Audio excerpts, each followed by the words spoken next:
Hello, bonjour, bonsoir, bien-aimés de la connaissance spirituelle. Soyez les bienvenus sur ma page YouTube. Je suis le docteur Raphaël et dans cette capsule de vidéo, nous allons voir la deuxième partie du mystère sur la naissance, le mystère de la grossesse du début jusqu'à l'accouchement.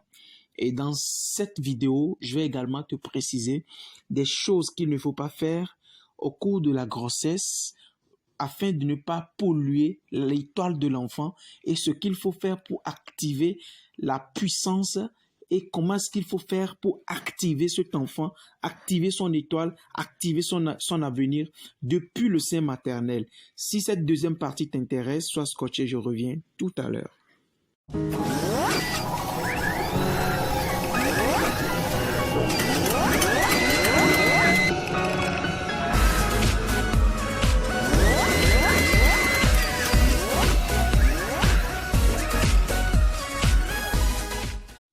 De retour sur la page de la connaissance spirituelle. Si c'est votre première fois de tomber sur l'une de mes vidéos, je vous demande premièrement de mettre un pouce bleu, de liker la vidéo, de mettre un petit commentaire, de partager la vidéo et surtout parcourir toutes les vidéos que j'ai déjà faites. Fouille la chaîne, il y a des connaissances que j'ai transmises qui te seront vraiment utiles. Alors dans cette deuxième partie de la vidéo concernant la grossesse et la naissance, je vais te parler, ok? Je vais te rappeler une, deux, trois choses qui maudissent et qui modifient également la trajectoire de la bonne destinée des enfants. Première des choses, une femme qui est enceinte porte en elle la semence d'un homme. Et cette semence-là vient d'un seul homme et procure une énergie donnée au fœtus qui est dans le ventre. Cependant, si cette femme-là s'en va, ok, coucher avec un autre homme, à part celui qui l'a enceinté, l'enfant que vous portez, la trajectoire de sa destinée est modifiée en même temps. Par conséquent, cet enfant-là, vous allez voir que l'enfant ne sera, peut-être les conséquences sont les suivantes. L'enfant sera peut-être taré. Vous allez voir certains enfants qui sont tarés. C'est-à-dire à l'école, l'enfant ne comprend rien. L'enfant n'arrive pas à réfléchir. L'enfant n'est pas intelligent. 2. L'enfant vient sous forme, c'est-à-dire sous forme d'une personne qui est possédée. Vous allez voir des enfants qui sont comme des sous-muets, des enfants qui ont la morve, des enfants qui sont, comment dire, qui sont mal formés, des enfants qui ont des handicaps. Oui, ce sont des retombées, la plupart du temps, ce sont des retombées du fait qu'une femme qui est déjà enceinte s'en va commettre encore de l'intimité avec un autre homme. Qui comprend de quoi je parle? Donc ces actes et ces choses-là bloquent la destinée et transforment la trajectoire de l'enfant. Tout enfant qui est dans le ventre et un autre homme a encore connu cet aéroport-là, l'enfant là est automatiquement maudit. Et ça peut avoir des conséquences. Oui, telles que les maladies. Il y a certains enfants qui sont malades.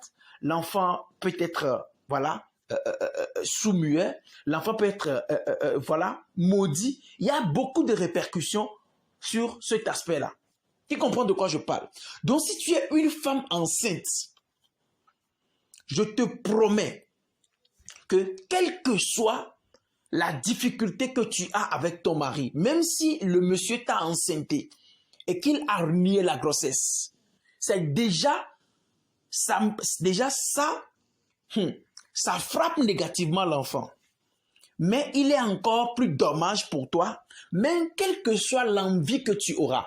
Tant que tu es enceinte d'un homme, il est interdit spirituellement que notre homme te connaisse. Si le mari n'est plus là, restez comme ça jusqu'à l'accouchement. Il faut accoucher l'enfant, ok?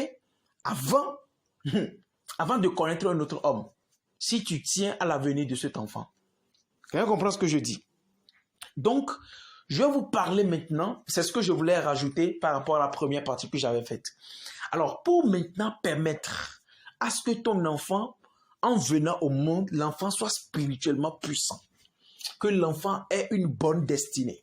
Que l'enfant soit quelqu'un d'invincible. Voilà ce qu'il faut faire. Déjà, tu dois contrôler ce que tu vas manger sur cet enfant-là. Et il est encore un devoir pour le père de magnétiser l'enfant depuis le sein maternel. Parce que, écoute-moi, tout ce que tu diras, ok, tout ce que tu donneras, tout ce que tu vas libérer comme parole sur un enfant dans le ventre, ça agit forcément. Donc, tu veux que ton enfant devienne quelqu'un de spirituellement puissant, voilà ce que tu vas faire. Chaque matin, très tôt le matin, avant que le soleil ne se lève, ta femme doit se mettre toute nue, doit s'allonger ou bien par terre. Et toi, en tant qu'homme, d'accord, tu prends tes deux mains, tu l'imposes sur la grossesse. Et puis, c'est-à-dire, tu te concentres. Et puis, tu parles sur la grossesse. Tu fais un peu de crachat, comme si tu craches. Tu comprends ce que je dis? Tu craches sur la grossesse, sur le ventre. Et puis, tu prends tes deux mains, comme si tu es en train de masser la grossesse. Et puis, tu parles. Tu parles, tu dis, mon fils. Si vous savez déjà que c'est une fille ou bien c'est un garçon, tu appelles le nom. C'est-à-dire, tu appelles le genre de personne. C'est-à-dire, si c'est une femme ou bien un homme, tu dis, mon fils ou ma fille. Toi, tu viendras dans ce monde.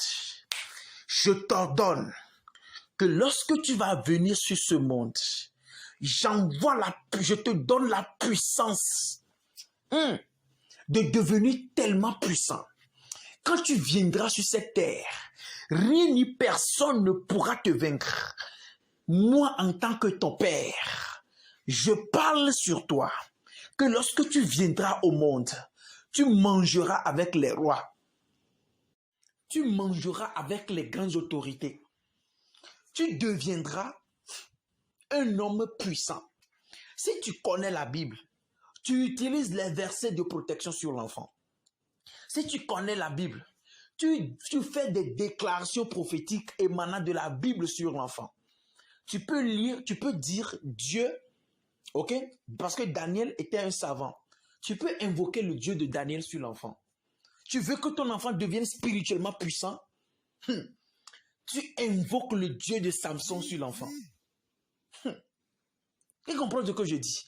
Et chaque matin, tu imposes la main à cette grossesse, tu craches là-dessus, et puis tu parles, tu déclares des choses sur la vie de cet enfant. Qui comprend ce que je dis? Deuxième des choses, c'est au niveau maintenant de la maman. La maman, chaque matin, dès que le papa finit de faire ça, et aussi le père, tu veux que ton enfant soit séduisant, je te donne un secret. Chaque matin avant d'aller au boulot, c'est-à-dire il faut faire des bisous sur le ventre de ta femme avant de sortir. Chaque matin, ton enfant sera un sacré don Juan. Il sera aimé par tout le monde. Et la maman, maintenant, elle a le devoir de libérer tout ce qu'on appelle bénédiction sur la vie de son enfant. Ce que tu veux que ton enfant devienne, tu vas parler sur la grossesse. Tu vas ordonner à l'enfant que lorsqu'il va sortir, qu'il devienne ci, qu'il devienne ça, qu'il fasse ceci, qu'il fasse cela. Quelqu'un m'entend? Ça, c'est une manière de rendre ton enfant puissant. La deuxième des choses, ou la troisième des choses, se fait au moment où tu fais sortir l'enfant. Au moment de la cérémonie de sortie d'enfant, il ne faut pas que tu prennes n'importe qui pour faire sortir ton enfant. Si tu veux que ton enfant devienne un ministre, un président, une grande personnalité, si dans ta famille, il y a une grande personnalité en qui tu fais confiance, il faut que ce dernier vienne faire sortir l'enfant. Parce que celui qui fait sortir un enfant à la cérémonie de sortie d'enfant transmet la potentialité qu'il a en lui, transmet 50% de cela à l'enfant. Si un grand prophète fait sortir ton enfant, je te promets que l'esprit prophétique travaillera avec cet enfant-là. Si un ministre fait sortir ton enfant sera ministre. Je sais de quoi je te parle. Et dans les jours à venir, je vais vous apprendre les psaumes de consécration de l'enfant. Tu comprends ce que je dis? Donc, ce sont juste des clés là que je vais vous donner à quelqu'un qui est enceinte ou bien quelqu'un, ok, pour noter cela et transmettre cette connaissance de génération en génération afin que nos enfants possèdent. Si tu veux même, tu peux utiliser le psaume 2 pour consacrer ton enfant. Parce que Dieu a dit, c'est-à-dire dans ce passage-là, je vais paraphraser, on parle du fait qu'on te donnera les nations comme possession. Donc, tu peux prendre de l'eau, réciter le psaume 2 dessus, faire des prières, des déclarations de possession sur cette eau-là et laver le ventre avec. Quand ton enfant mettra pied sur ce monde, toutes les nations lui seront comme une possession. Il va posséder les nations. Partout où il ira, il sera la tête. Tout le monde sera sur ses pieds. Le monde de la connaissance spirituelle. Quelqu'un comprend ce que je dis? Ce sont des choses que vous devez connaître pour préserver l'avenir, pour assurer l'avenir de vos enfants. Quelqu'un comprend ce que je dis? Peut-être que toi, tu ne vas plus mettre au monde, mais garde cet enseignement-là, note ces choses-là et respecte-les pour tes enfants lorsqu'ils vont tomber enceintes. Que Dieu bénisse chacun d'entre nous. Vous devez savoir que le jour que tu es né, ton jour de naissance peut influencer négativement ou positivement ta vie. C'est pour ça Job dit, je maudis le jour de ma naissance. Il y a le mystère sur la naissance. Et d'ailleurs même pour ça, je tiens à rappeler à tous ceux qui écoutent ma voix qu'il est important que tu connaisses le mystère de ton jour de naissance. C'est pour ça mon livre, j'ai fait sortir un livre. Les gens pensent que, la vie est un code, frère. Il y a le livre que j'ai fait sortir, que tout le monde doit avoir. Chrétien, musulman, athée, peu importe qui tu es. Tu as besoin de ce livre-là. C'est intitulé « Révélation et mystère sur les jours de naissance ». Tout ce qui concerne la naissance se trouve dans ce livre-là. Je t'explique. Dans ce livre, il y a premièrement, la première des choses que tu verras, d'accord, c'est les différentes étapes d'évolution spirituelle.